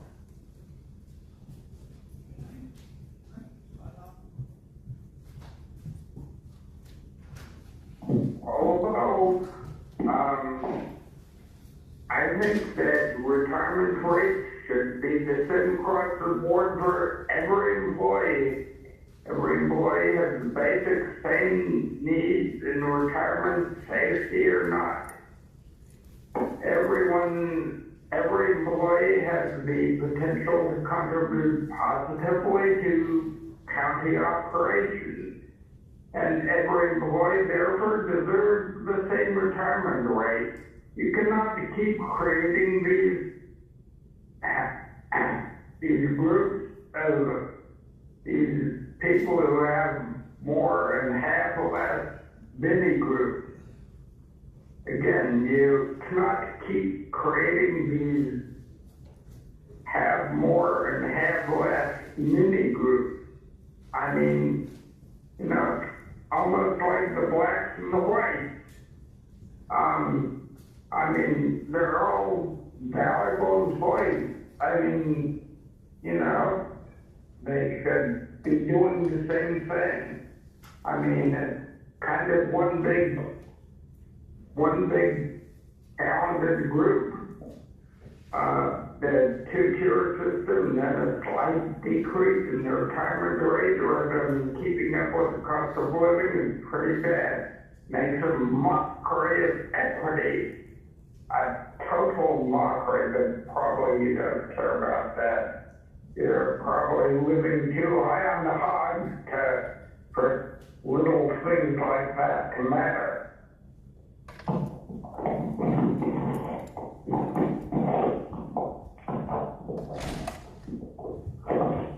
Next.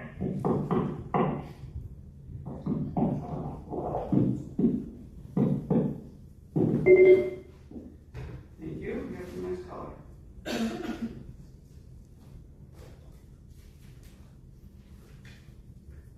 Next, extremely few groups used to make big bucks by simply being the middleman for the county corporation who seemingly gets to play with the sitting retirement dollars, investing our tax dollars for personally dictated wealth. It's almost like a modern day slave system where the county masters pretend they're taking care of their workers. But I have a question about the larger than expected projected total payroll and changes in actuarial assumptions and changes in demographic assumptions that effectively reduce costs. Can we get a translation on that? Why would payroll be going up that much when the county has a severe self-induced deficit from complete mismanagement for 6 years running? Does that stem from the taxpayer funded range of reserves into the pockets of the Christian unions who function as a purple shirt mafia? Do the demographic assumptions mean the county pays certain demographics more or less than others, as per Manuela's depraved, valueless agenda, or does that mean that a bunch of older people suddenly retired in order to escape and cash out on county corruption? This is an item that could really use more justification for where these contributions end up. And when are we going to talk about reducing the county budget by reducing the amount of retirement, by reducing the number of employees that taxpaying residents are paying for? We can definitely eliminate the County Office of Education payroll, which is only for these children that can't even read or write. Maybe that's what happens to double speak Manuela, who pretends to speak for the indigenous community, racist. What I want to see as part of the retirement package is that not just financially, but emotionally, county employees are taken care of. Because I think it's akin to slave labor that Manuela forces county staff and slaves to keep writing hot garbage amendments. At least Monica can speak for herself.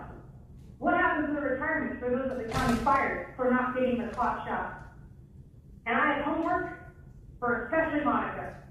John Adams and Charles Sumner were against slavery, and Charles was a Republican. Look it up, you're a member of the pro-slavery party. Congratulations. We'll now get to the next call.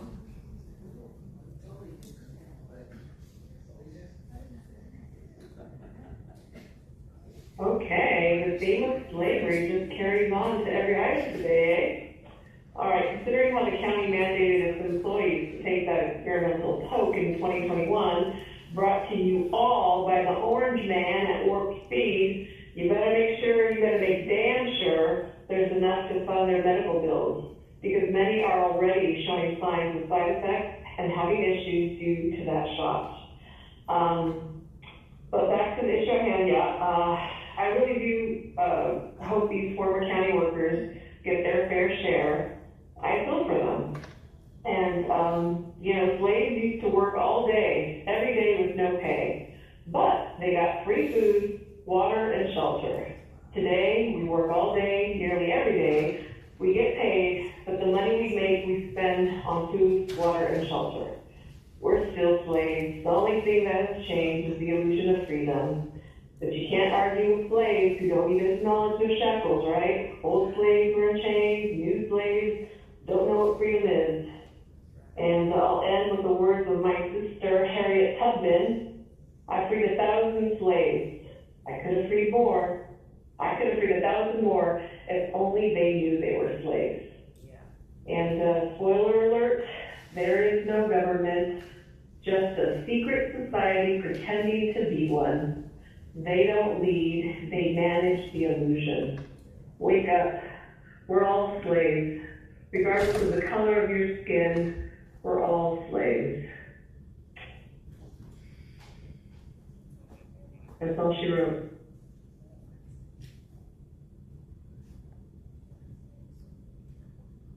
Okay. Mr. Bow, thank you. Thank you. Okay, let's go.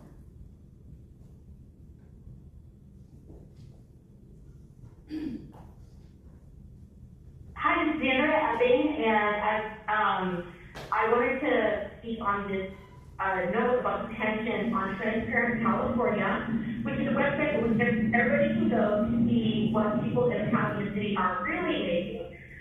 So there's government guidelines, it's all evidence is well above government guidelines. But just an example, a lot of people think that people in city council in San Diego make like $230,000 a year. But they actually make 608. So this year right now she's like 603. I want to say Bill Cabo like 608. It is so far up. It's way out of control. There is a big red alert on the top of transparentcalifornia.com, and it says current email from San Diego County. And by the way, everybody, this is anomalous. This is not common. No other county has this. It's because there's so much malfeasance in San Diego right now. It is such a hotbed for corruption. There's a big red box at the top of Just San Diego. It says, current email from San Diego County on 6/27/24, the unapproved actuarial liability or pension debt is associated within their data in the entry for defined benefit pension contributions. I have no idea what that means, but I'm sure a lot of you do. So there's that. And then also speaking of slave labor, it's interesting that people who are being paid so much money already get more money. When we're using homeless people, literally people who have no money at all, and using them to sort through compost bins by hand for no money at all. They're calling it job training. August 20th, 2025, an article by Mackenzie Elmer on Voice of San Diego, why San Diego is sorting trash from compost bins by hand. There were multiple men, homeless men from a particular shelter that I did contact, and they confirmed to me they were not paid. They did this for job skills and training, like they were. Thank you. We'll hear from the final caller.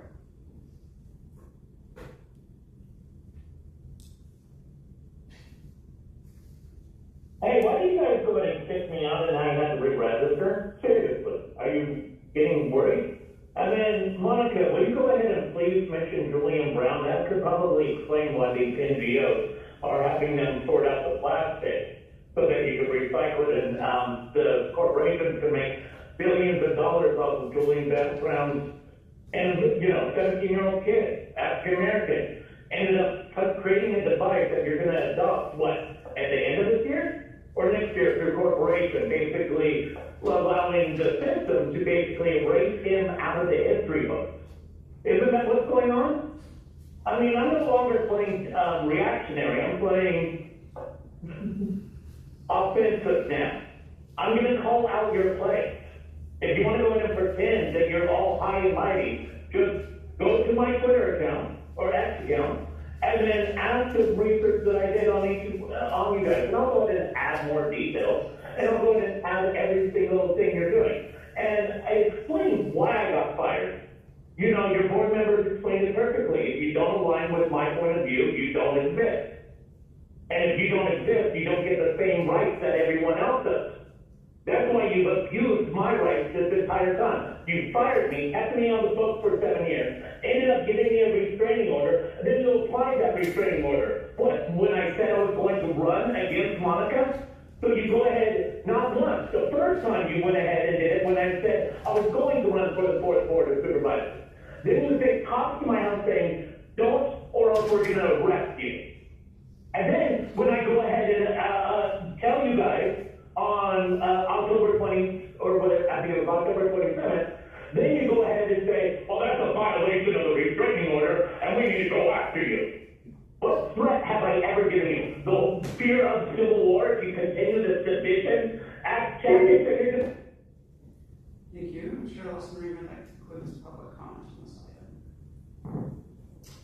Thank you very much. Do we have a motion in a second? I'll second. Okay, we have a motion by the vice chair and a second by the chair pro tem. Please vote. Chair Lawson, reader, that motion passes unanimously with all supervisors and board president voting on. Okay, thank you all very much. At all our meetings, anyone who has an update on our board committees has an opportunity to share those. Do you have an update? No update on the page of my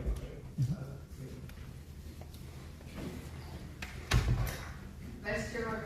Thank you very much. Okay, so this is not necessarily a formal committee, but I thought it would be appropriate and important to let my colleagues know at this time that my office convened a stakeholder meeting to discuss the safety net bridge program last Monday, February 2nd.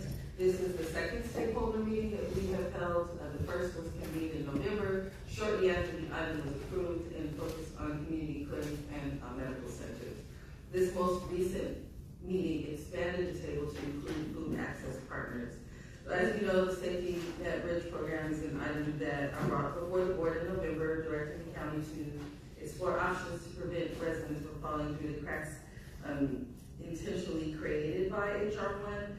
Since then, the county medical care services has engaged health systems, community clinics, and food partners to put together a strategy focused on continuity for people at risk of losing Medi-Cal and CalFresh coverage. I would like to thank Dr. Jennifer Tudor and Jamie Bean from County Medical Care Services for their hard work in putting together a thorough report back on preliminary feasibility of the program. Despite encountering significant roadblocks, they adapted quickly towards solutions that could be implemented in the near term. Those options will be presented in a report back at a future board meeting. But until then, I will continue to engage with the community on the best strategies to prevent avoidable disruptions in essential services. Thank you so much. Thank you very much. What else? Okay, we return on to the public comment. Thank you, Chair Lawson Reamer. We have 9 remaining requests to speak on matters not listed on the agenda, 2 individuals in person, and 7 requested to speak by phone. Those who requested to speak by phone, please dial in the conference line using the instructions that were provided to you. We begin with the in-person speaker, elected by Fort Cesar Javier and Mark, both 2 minutes to address the board. Again, please state your name for the audio.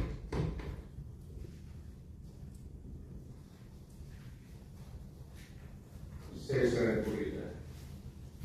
Repetition. A revered principle in education. We are here to pray with you so we will be able to see the light at the end of the tunnel.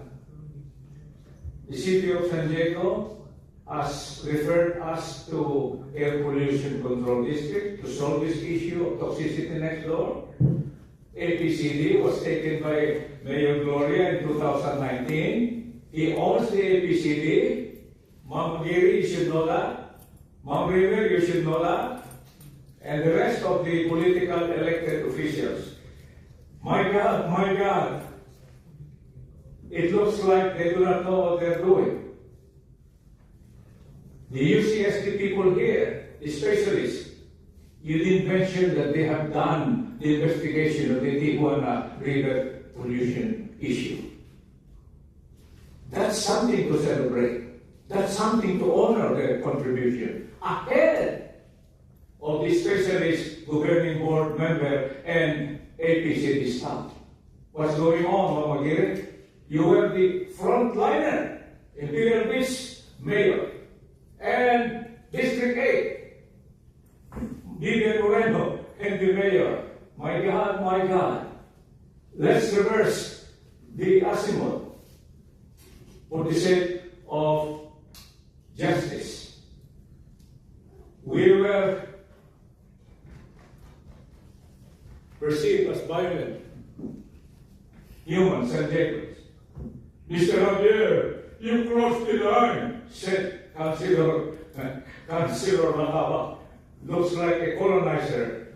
And what can we do? Our face there at the City Hall, wanted. You cannot enter the premises. Help us. Help us. Thank you.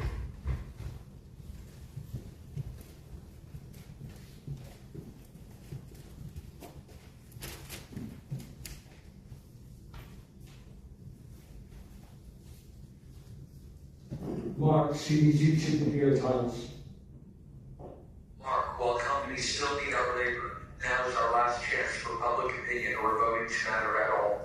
Once the government's gross domestic product is almost entirely produced by AI, people will be useless, and there will be no incentive to support you. In fact, you will be a liability to their slave system. It is being used to manipulate and control us, and will be almost impossible to escape if we the people allow this. It takes an incredible amount of power to run. AI will be given water and resources instead of we the people. Our needs are insignificant to the elite, who are in the final stages of a global slave government where your every move is now being monitored. State governments have already been forbidden by Trump to restrict AI. The camera systems have already been installed, and they have prepared a digital currency the government will control in much the same way Trudeau controlled the protesting truckers' bank accounts. Trump's friend Larry Ellison's corporation, Oracle, just needs all the country's data, your data, with everything you do on one digital ID, to monitor and control us worse than George Orwell's book 1984. And these supervisors are not going to do a thing to stop it. They will just give themselves a raise. It's up to you to talk with everyone and peacefully stop this. At 25 minutes in this YouTube video, Larry Ellison, the owner of Oracle, speaks to the world leaders at the World Government Summit. Mark. What wonderful fun description, what useful government should do is digital infrastructure, digital ID data centers and so on. The world is building a 2.2 gigawatt data center that costs between $50 and soon $100 billion to build these data centers and train these models. Because these models are so expensive, you won't build your own. There's a rule. There'll be a handful of these models. So how do you take advantage of these incredible AI models? And the first thing a country needs to do is to unify all of their data so it can be consumed and used by the AI model. Stop AI now, others time. We'll now hear from those that requested to speak by phone. We'll begin with our first caller.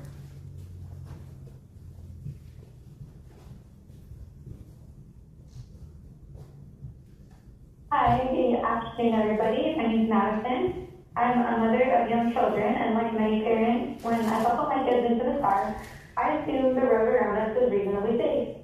But the science on cannabis-impaired driving tells us that assumption is becoming harder to make. A major review published just this month in the journal Current Addiction Report examined the most recent research on how cannabis affects driving. The findings were clear and consistent. Cannabis products containing THC impair driving performance. This isn't speculation or outdated data. It's based on controlled experimental studies conducted over the last 5 years. The review found that impairment occurs quickly, most strongly within the first hour after use, and can also last 4 to 5 hours after inhalation. During that time, drivers show reduced reaction time, impaired attention, and poorer lane control, skills that are critical to preventing crashes. Even more concerning, participants in these studies often felt ready and willing to drive shortly after using cannabis, even though they were objectively worse at driving. In other words, people don't reliably perceive when they are unsafe to drive. The risks increase further when cannabis is combined with alcohol. The review found additive effects, meaning the impairment is worse together than either substance alone. The combination significantly amplifies danger on the road. As access to high-potency cannabis products expands, our policies must keep pace with the science. Protecting public safety, especially children, pedestrians, and other drivers, requires a system to measure impairment levels from cannabis use, which unfortunately doesn't exist yet. This could be something to look into for our road safety. Thank you. Thank you. Now hear from the next caller.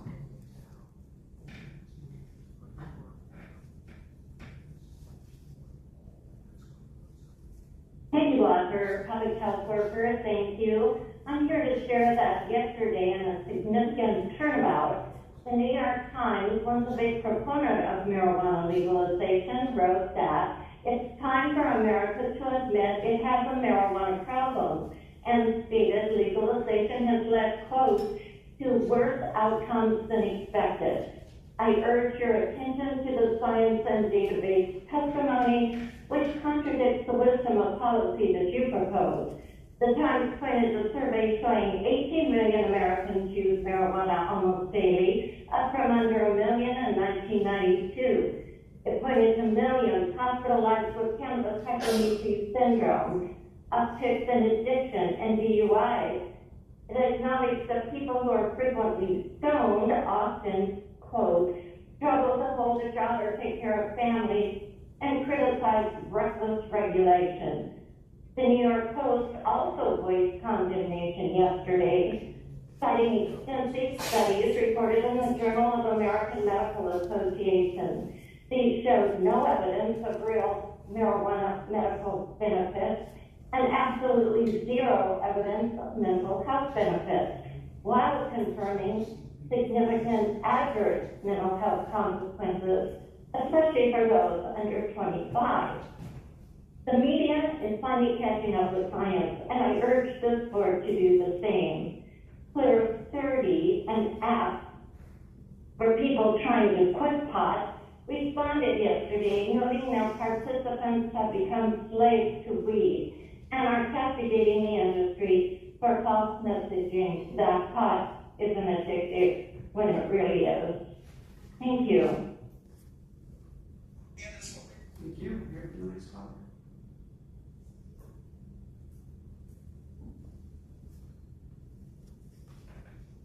Hi, this is Andrea Ebbing. I would like to put on the record. I'm calling for accountability, investigation, and anybody to address this information that I'm about to share. So we have a district attorney named Summer Steffen. She is county employed, and she is currently operating the city initiative of the Family Justice Center. I believe the Family Justice Center is a money laundering shell company that does not have people. I am a victim of a horrific violent crime, and they not only turned me away, but threatened to have me arrested if I ever came back. This is a repeated thing that I've seen happen over and over and over again with other victims. The Union Tribune actually has plenty on public records.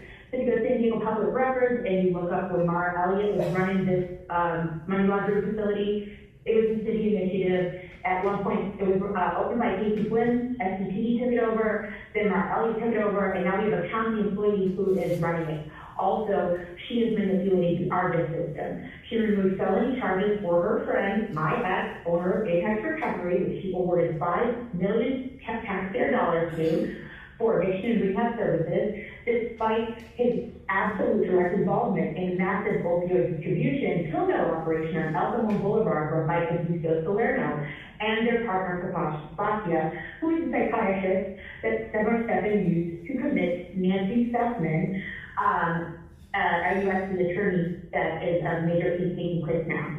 The ARGIS system needs to be audited, and in order to enact SB 54, Summer Steffen and her federal judge husband, David Favreau, can either not be living in the same home or one of them needs to get out of office, and I hope it's her. Thank you.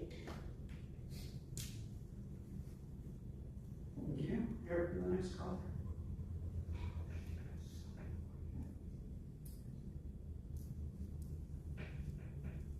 So do you want to just admit what NGOs you work for? And then please explain to me why you guys won't acknowledge Julian Brown's technology. Because I would like him to make it into the history books to inspire many, many people years down the line. But if you just hand over that technology to corporate, then you're just as bad as everyone that Monica, that everyone that you friggin' talk shit about. Hell, I would just claim that you're worse. You're like, what is his name? You're just an opportunist, aren't you? You don't actually believe in the words that you say, or else you would have mentioned Julian Brown the first time I talked to you. That kid is friggin' amazing. And then we just take his technology and hand it over to corporations. We have assembly members over every year go in and write a bill saying that we can't go in and talk about it, which you guys are gonna sunset this year. Why? Because it's ready for, production? You guys are already recycling plastic. I see the trucks going up to the location. So don't tell me that you guys aren't in on it. You definitely are. You're going along with it. You're allowing the NGOs to basically do this. You're using them as slave labor. And you really don't like anyone that has an opposing point of view. You don't even think they exist. And you want to go in and throw them in jail. There's so many cases of that happening all over the place. You just have to look at the restraining orders that you guys have, and then take a look at, are they justified? A high judge just for this. Why? Because that was one of our first cases. You guys talked to him immediately. And then what? You guys go in and hire their lawyer? Oh my. Chair Lester, that concludes requests for non-agenda communications. Okay, thank you very much. We now consider the public comment for closed session matters. Thank you, Chair Lester. Item 17 on today's general legislative session agenda are closed session matters.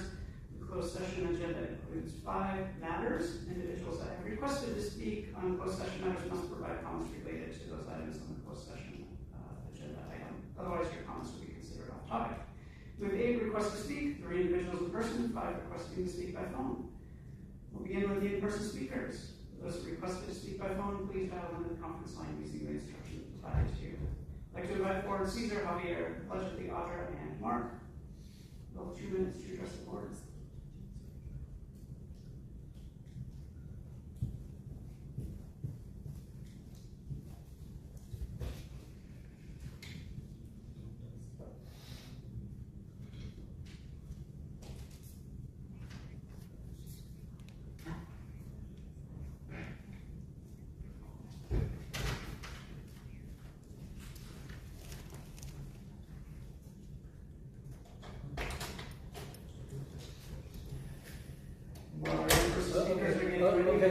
Okay.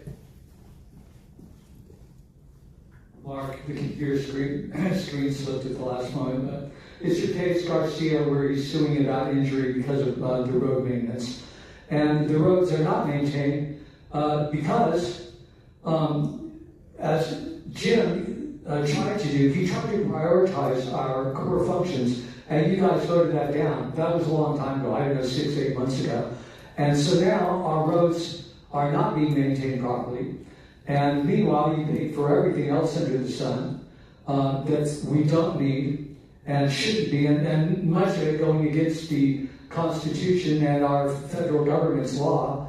So unfortunately, we don't have much money and our roads are not being maintained. And that is your fault, Tara and some other people here that made sure that Agenda 21 is being implemented. So the roads are not maintained. And I hope he wins the lawsuit. In fact, it's amazing to me because when I drive, I literally am trying to avoid potholes so much that it's like a real effort to look at the signs. There's way more potholes. You gotta watch out for potholes. They're gonna seriously damage your vehicle instead of like looking at the signs, which you have to do, of course. And you don't even have the sign for no turn on right. There's like 5 different types of signs. The glowy one would be great. If that was just there every time, right at the intersection in the same place, so people could see it and know, that'd be great. It could be 200 feet behind. It could be a little sign that's not right at all, completely different, black and white. It could be anywhere in the intersection, many different types of signs. It's a total scam. And it makes about $800 or $1,000 now, treating people who make a right turn like they've on a red, which is legal everywhere else. It always has been for like 40 years. Treating them like they ran through a red light 90 miles an hour, trying to kill everyone. Same basic 2-pointer. Your insurance goes way up. It's all bullshit.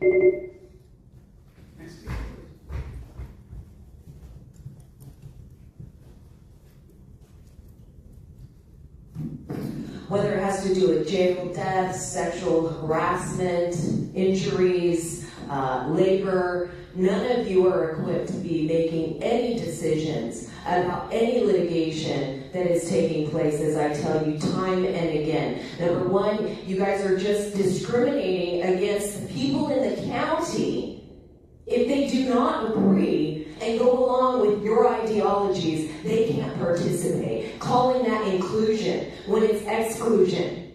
You guys are engaged in treason, insurrection, subversion, so many things, obfuscation, obstruction of justice, and you sit up here and act like you're going to be able to make a sound mind decision for the people of the county.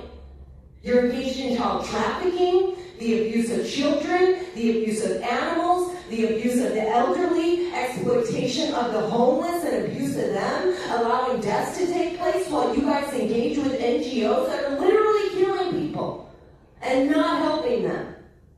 You take our money, and it is blood money, Joel. Every cent you guys take is from the hard-working people that you claim to represent. You don't give a shit about them unless they agree with everything you say. Because if you don't, then you're not welcome, and you will discriminate, and you are enslaving the people, like sitting here going, we don't want slavery. That's what you encourage. That's what you do. You take the money of the people that work so hard and you throw it away. People are suffering because of you. You guys are the ones that should be behind bars. They should be going after you for incentivizing all the people to come that are now causing the people in our communities to suffer because funds are being drawn back because of the choices that you made. So fuck you guys. Individuals that request to speak by phone. Start with the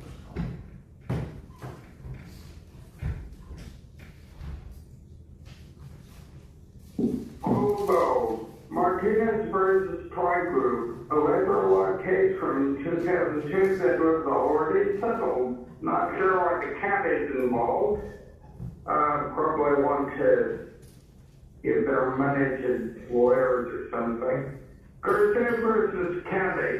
Garcia was riding bike when he crashed here and due to poor road maintenance. You need to settle this. Too common an issue.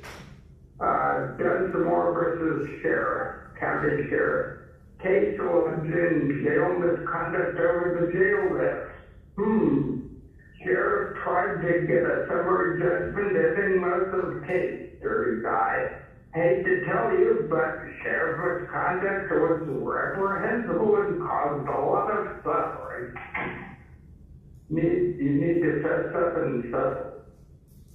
Powell versus County and Sheriff. Deputy Powell was taking a stolen car with other deputies when they shot the suspect from 50 feet with no warning. Well, the situation was de-escalating and hit Deputy Powell. You need to settle. Whitney Antrim versus County. Mrs. Antrim, a public defender, was harassed for several years for testifying about a colleague's sexual harassment. And then months later, her husband was also harassed so badly he resigned. 2-year-old cases, they should be settled. And I hope you'll settle the 150-odd cases related to Blinsky and her abuses. How much will continually putting off discussion costs you guys in money interest, or our money interest, and the reputation, if not having the books totally thrown at you. I really hope that the reads are. Thank you. The next caller.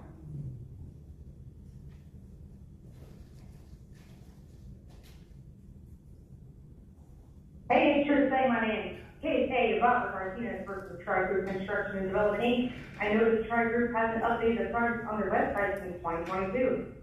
Case B, Gerald Dunsmore versus the county. This class action lawsuit alleged that the county jail denied proper health accommodations to detainees. Also, they sued the state, the sheriff, the Department of Corrections, and go ahead on to additional claims against the city of San Diego, Correctional Healthcare Partners, Tri-City Medical Center, Liberty Healthcare, Mid-America Health, and Individual Doctors, the Probation Department, and 20 Does. Complaints include deaths due to allegedly preventable suicide, overdose, homicide, medical neglect, chronic understaffing of medical professionals, unsanitary living conditions, and failure to track and accommodate disabilities. Allegedly, there was an ADA settlement agreement which includes providing more accessible housing, canes, walkers, and wheelchairs. And that brings even more suspicion that changes to this detention center are not due to a sudden positive change in priority, but a forced change just like what happened after Elisa Cerner's death. Case D, Rowdy Paul versus the county, Wendy Gore, David Lovejoy, Jonathan Young, and Doe 1 and 25. In 2022, Detective Powell of the National City Police Department was El Cajon in an unmarked police cruiser, searching for stolen vehicles as part of the anti-theft task force. After Rowdy and other officers surrounded the suspect, some deputies fired their weapons, somehow striking Detective Powell in the leg.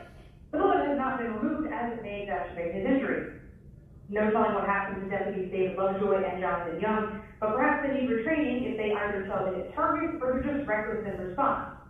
Now, does this make all law enforcement suddenly bad? No. But these cases reveal that regular people are failing to sue the county as they should for deprivation of rights, as well as other fun charges like treason and insurrection. Despite the treason report, happy 250th birthday to America, not a Civil War pro-slavery progressive age birthday. Let's finally end the illegal slave trade labor this year. No better way than by supporting ICE. And for those that couldn't figure it out, today's secret word was slavery. Bye. Thank you. Next caller.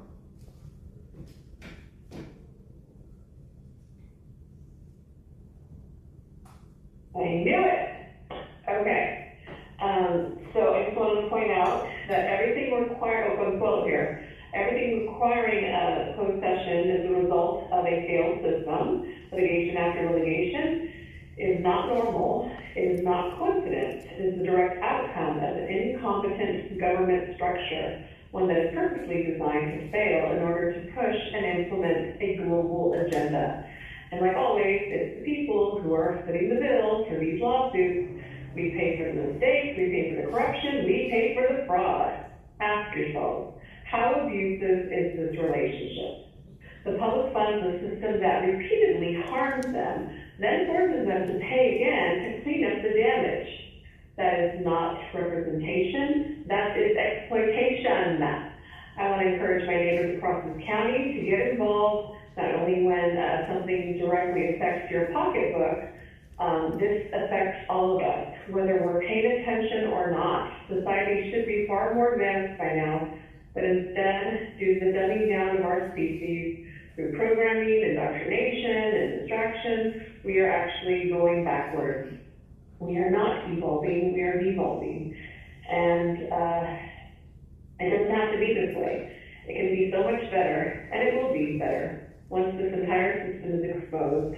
All of it, not just pieces, not just what's convenient, but all of it. Transparency isn't a threat, accountability isn't radical, and the people deserve far more than closed doors and endless excuses. Thank you. We'll hear from the next caller.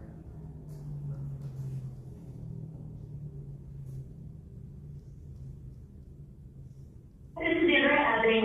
It's really unfortunate that we have all these cases going on, but I can assure you that the sheriff's one is absolutely one you're going to need to settle, because I'm available to speak to anybody, any attorney, any victim who had an experience with the criminal justice system and had some odd situation happen, like, let's say, sheriff's deprivation of healthcare and rights, because I, despite having zero history of crime, violence, or substance abuse, and being a victim of a felony strangulation and child abduction, never having a speeding ticket, and having contributed to the growth of San Diego for 25 years, driving tens of millions of dollars in revenue directly to the city and county.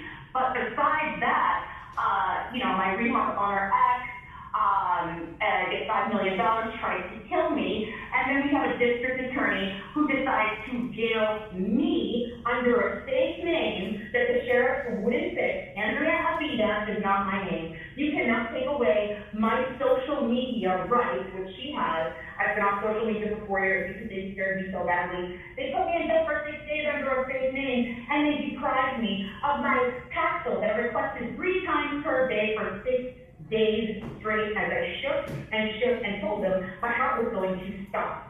But they didn't do a damn thing about it I did it. And no Judge Walsh said I was mentally ill. Instead, he sent me back to jail. Under a fake name, these people are going to pay. I can assure you that. You're going to have a big, gigantic lawsuit on your hands. Promise you, okay? And when they failed to react to my belly strangulation and head sling, and I got an aneurysm and it ruptured, and I almost died in March of last year, well, Kay Summer Steffen and her filthy, disgusting minions from the public defender's office, don't forget, she plays Paul Rodriguez. Very unusual move that a state DA would be able to place a coward beta cup public defender named Paul Rodriguez who works for her. And it's You now hear from the final caller.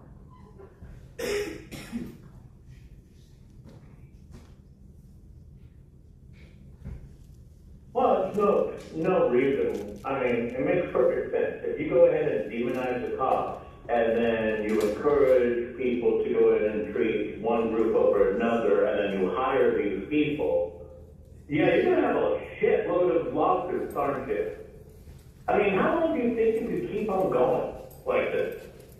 I mean, you do read the chatter that's happening, or are you completely oblivious to the people and you only listen to the NGOs, which feed you bullshit? Like, seriously, bullshit. Both Jewish family services and Catholic churches basically said, no more, we're not going to go in and house and give benefits to illegal immigrants. And now you guys are pissed off and you're looking for a bridge. And then you're going to go to diversity money and all that stuff. You don't work for us. And if we had fair and honest elections, you would not be in a position of power and be able to treat the people the way that you're treating. Hell, no elected official would ever do that. But you are clearly not elected. Clearly. You're selected. You admit it today that the only people we're going to listen to are the stockholders that are NGOs or these unions. You don't give a shit about the people. Oh, we're just going to make a group, but we're only going to listen to the leaders. We don't care about all the people underneath working for that group. Optics. You understand what optics are? You guys love friggin' optics. Going and paint the thing about systemic racism, but ignoring the fact that you're stealing technology from Julian Brown. You're helping the system do that. You're encouraging the system to do that. What? Because of your portfolio? Seriously speaking, your portfolio. And then you want to go ahead and have San Diego be different from the rest of the United States and basically say, yeah, you guys, all the white people are racist and we... Chair Lawson, that concludes public comments on closed session matters. Okay. Okay, thank you so much. Thank you, my colleagues. With that, the board will proceed to closed session and be in recess until tomorrow, Wednesday, February 11th at 9 a.m. for land use legislative session. We'll take about 10 minutes for us to get organized, and we'll be there at 4 o'clock. Thanks. Board will now recess into closed session to consider those matters listed under item 17 on today's session agenda. If there are any reportable actions, they will be reported out during the land use session of this meeting tomorrow, Wednesday, February 11th at 9 a.m. Stay classy, San Diego. Yeah, right.